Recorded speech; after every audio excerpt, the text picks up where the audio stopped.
আব্দুল্লাহ ইবনে মাসউদ মসজিদে যায় দেখে জামাতের সাথে ইশরাক পড়তেছে।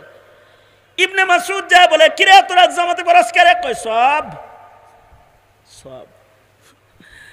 আব্দুল্লাহ ইবনে মাসউদ তো সাহাবী, আশিদ্দাউ আলাল কুফার, অন্যায়ের ব্যাপারে তিনি দুর্বার। সাথে সাথে পাথর একটা হাতে লইছে,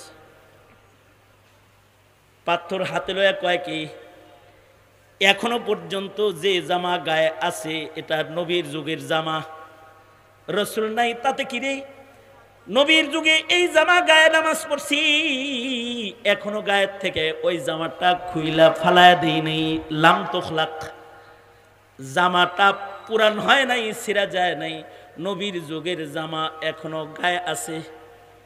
এখনো ঘরে যায় যে বর্তনে খানা খাই ওটা নবীর যুগে কেনা বর্তন, নবীর যুগে ওই বর্তনে আমি ইবনে মাসউদ খাবার খেয়েছি, এখনো সেই বর্তনে সেই প্লেটে খানা খাই। লাম তুকসার, এখনো পর্যন্ত আমার বর্তন ভাঙ্গে নাই, আমার জামা ছিঁড়ে নাই। আই তুই শরীয়তের বিধান ছিঁড়তে আইছস। এই যে পাথর হাতে লইছি, পাথর মেরা কিন্তু মদিনার থেকে বাইর করে দিমু। আশিদ্দাউ আলাল কুফার, এটা আল্লাহর পছন্দের ইমানদার বান্দাদের রং। এই কারণেই জমিনে হাজার ফাসিকের ভিড়ে এমন কিছু ইমানদার থেকেই যায় যারা সরকারকেও তোয়াক্কা করে না।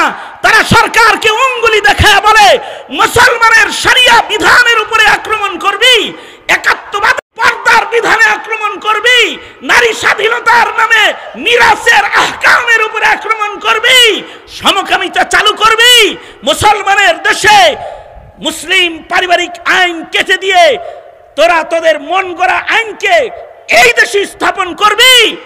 এখনো পর্যন্ত ওই জামাগুলা গায়ে দেই যে জামাগুলা আমরা আমাদের আকাবিরদের গায়ে দেখেছি, হাফিজি পীরজি ফজলুল করিমের গায়ে দেখেছি, মুফতি আমিনীর গায়ে দেখেছি।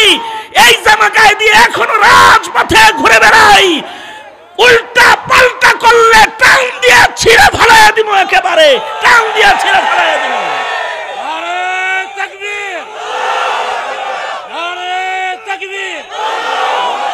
ইসলামের শত্রুরা, ইসলামের শত্রুরা, আরে তাকবীর। কারণ এটা মুমিনের সিফাত, এটা আল্লাহর পছন্দের মুমিনের গুণ। আশিদ্দাউ আলাল কুফার, আশিদ্দাউ আলাল কুফার। মুমিনরা কাফেরের সাথে শক্ত নাকি কাফেরের ভক্ত? জোরে আওয়াজ করে বলেন, আরো জোরে আওয়াজ করে বলেন। সুতরাং বাংলাদেশের মুসলমানরা কি মুদির ভক্ত হাসিনার মতো? জোরে আওয়াজ করে কথা বলেন না কেন? মুদির ভক্ত, মুদির ভক্ত। তারা কি আমেরিকার ভক্ত, চীনের ভক্ত? তারা কি হিন্দু বৌদ্ধ খ্রিস্টানের ভক্ত, ইহুদির ভক্ত, ইসরায়েলের ভক্ত? না না, তারা কাফেরের বেলায় শক্ত। ঠিক কিনা? জোরে আওয়াজ করে বলেন, ঠিক না? ঠিক, জোরে আওয়াজ করে বলেন।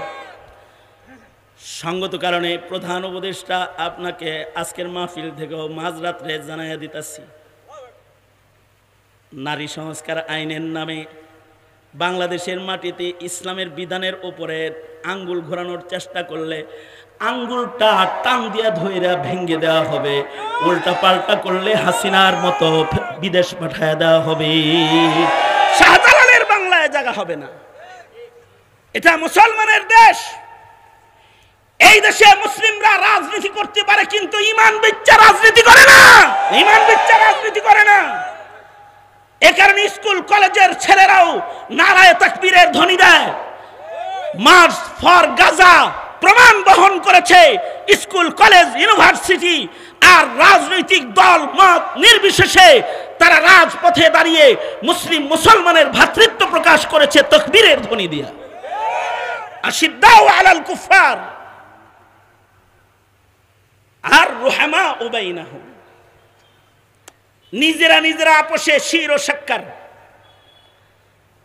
হতে পারে এই মুসলমানরা পৃথিবীর আরেক প্রান্তে বসবাস করে, হতে পারে গাজায় বসবাস করে মুসলমান, হতে পারে হিন্দুস্তানের কুফরি মাটিতে বসবাস করে মুসলমান, কিন্তু রুহামা উবাইনাহুম। হতে পারে বর্ডার ক্রস করে ওই পারে যেতে তার পাশে দাঁড়াতে পারি না, কিন্তু রুহামা উবাইনাহুম। হতে পারে গাজায় গিয়ে তাদের মুখে ঔষধ তুলে দিতে পারি না, কিন্তু রুহামা উবাইনাহুম। ঠিক কিনা? যারা আওয়াজ করে বলেন সম্পর্ক আছে না নাই? আছে। পথ চলতে গিয়ে যদি পায়ে হোঁচট খাই বুড়া আঙ্গুলে, বুড়া আঙ্গুলটা আছে হলো পায়ের পাতায়, আর মুখটা আছে হলো আমার মাথায়। কোথায় পাতা আর কোথায় মাথা? কিন্তু হোঁচট যখন খাই পায়ের আঙ্গুলে, আওয়াজ হয় মুখে, মাথার কাছে। কারণ কি? জাসাদুন ওয়াহিদ। কারণ হলো এই দেহেরই অঙ্গ হলো ওই পায়ের আঙ্গুল, যেখানে আঘাত হওয়ার সাথে সাথে মুখে উহ আহ বের হয়ে গেছে। সারা দুনিয়ার মুসলমানরা এক দেহের মতন। পৃথিবীর যে কোনো প্রান্তে কোনো মুসলমান আক্রান্ত হলে দুনিয়ার সব মুসলমানের কণ্ঠে নারায়ে তাকবীরের আওয়াজ ভেসে ওঠে। কারণ কাজাসাদিন ওয়াহিদ। ঠিক না ঠিক? জোরে আওয়াজ করে বলেন কাজাসাদিন ওয়াহিদ, কাজাসাদিন ওয়াহিদ। কারণ রুহামা উবাইনাহুম, এরা আপোষে শির ও শাক্কার, আপোষে এদের ভেতরে ভালোবাসা, হৃদ্যতা, আর কুফরের বেলায় তারা শক্ত। সুতরাং দুনিয়ার কাফেরেরা মুসলমানদেরকে দুর্বল ভাবার কোনো সুযোগ নাই। এই মুসলমানরাই এক সময় বর্ডারের তার ক্রস করে চলে যাবে, এক সময় গাজায় চলে যাবে। প্রয়োজনে মোহাম্মদ বিন কাসেমের মতো রাজা দাহিরের জিন্দানখানা থেকে যেমন তার বোনকে মুক্ত করেছিল, সেইভাবে এই মুসলমানরা এক সময় তাকবীরের ধ্বনি দিয়ে তার মুসলমানকে তার ঘরে ফিরে আনবে। আর শিরক আর একাত্মবাদকে প্রতিষ্ঠা করে শিরক আর মুশরিকদের মূলোৎপাটন করে তাওহীদের কালিমাকে দিল্লির লাল কেল্লায় উড়াইয়া দিবে, লাল কেল্লায় উড়াইয়া দিবে। কারণ রুহামা উবাইনাহুম। এগুলো মুসলমানের গুণ, যে গুণগুলার কারণে এই মুসলিম আল্লাহর পছন্দের। মুহাম্মাদুর রাসূলুল্লাহ والذين معه أشداء على الكفار رحماء بينهم تراهم ركعا سجدا يبتغون فضلا من الله ورضوانا سيماهم في وجوههم من أثر السجود। তাদের আরেকটা গুণ হলো ইবাদতের গুণ। মুসলমানদের ভিতরে ইবাদত থাকবে, যেমন সাহাবীদের ইবাদত ছিল। দেখা যায় তো রুকুতে আছে, সেজদায় আছে। মুসলিম সমাজের ভিতরে ইবাদতের গালাবা হবে। এদের তাকায় দেখলে দেখা যায় এরা ওয়াজ শুনে, এটা মুসলমানের গুণ। তাকায় দেখা যায় ওরা তাকবীর মারে, মুসলমানের গুণ। তাকায় দেখা যায় ওরা জিকির করে, এটা মুসলমানের গুণ। তাকায় দেখা যায় ওরা ঘরে কোরআন পড়ে, মুসলমানের গুণ। তাকায় দেখা যায় ওরা পর্দা করে, তাকওয়াল্লাহ, এটা মুসলমানের গুণ। এই গুণগুলো দেখলেও কিন্তু কাফেররা চেতা যায়। ইয়াজিবু যুররা লিয়াগিযা বিহিমুল কুফার। কাফেরদের রাগ হয় তখন।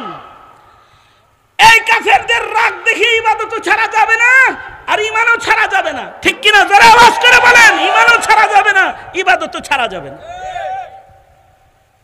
মুসলমানের ঈমান আমলের চাইতে দামি দৌলত আর কিছু নাই।